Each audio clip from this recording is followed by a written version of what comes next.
Okay, so back to Taylor Swift. Okay. What was it like working on this album versus the last album? You guys walk away from the last album, 1989, with a Grammy. I mean, just incredible success. But it feels like the tone of this one is completely different. What was it like to sit down and work on this album versus the last one? This one was more concentrated. The last one, the songs that we worked on in the last one, I had worked up some tracks and sent to her, and then she would send me vocals, and it was kind of this like this distant sort of like friends emailing and writing songs over email process, and there was more producers on the last one, so it felt like there was a lot of hands on it, and then this one was way more concentrated. So there's like the songs I did, and then the songs Max and Shellbeck did, and she was extremely focused and specific on a vibe and a sound and a lot of snakes. I mean, she knew what she wanted to say. And so when we were in on those sessions, she would come over to my house and we would sit down, and she was just very clear on stuff. I mean, that's what's so great about her artistry, is that she's, I mean, look at her tours. Like, what other artist out there right now only plays their new album on tour?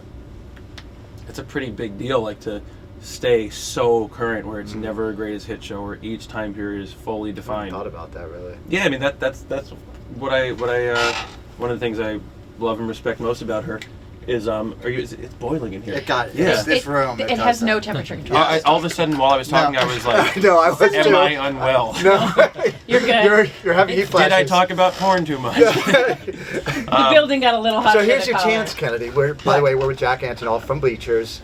We talked a lot about from New Jersey, yeah. And he loves porn. So we talked a lot about when Look What You Made Me Do came out, and all of the hidden things.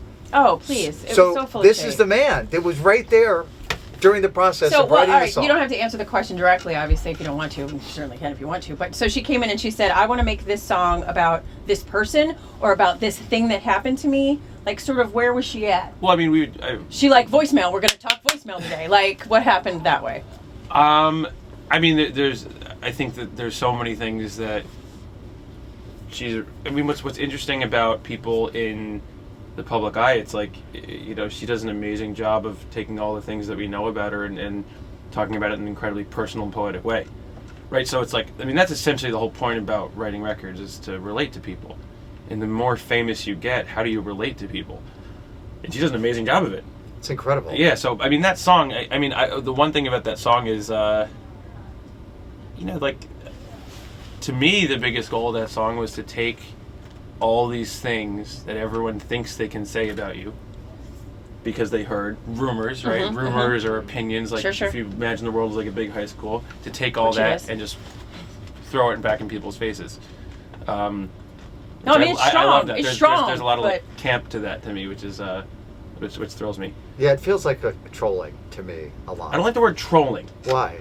Because it references some weird stuff in modern society. I always see it more as like, I mean, I guess technically there is. Yeah, it's not in a mean way. Not in a mean way, but there's like, just like, it's more like I get more of like a Sticks and Stones vibe from it. Oh, I see what you're saying. It's like, oh, you want to say all that? Well, I'm gonna go sell a billion copies.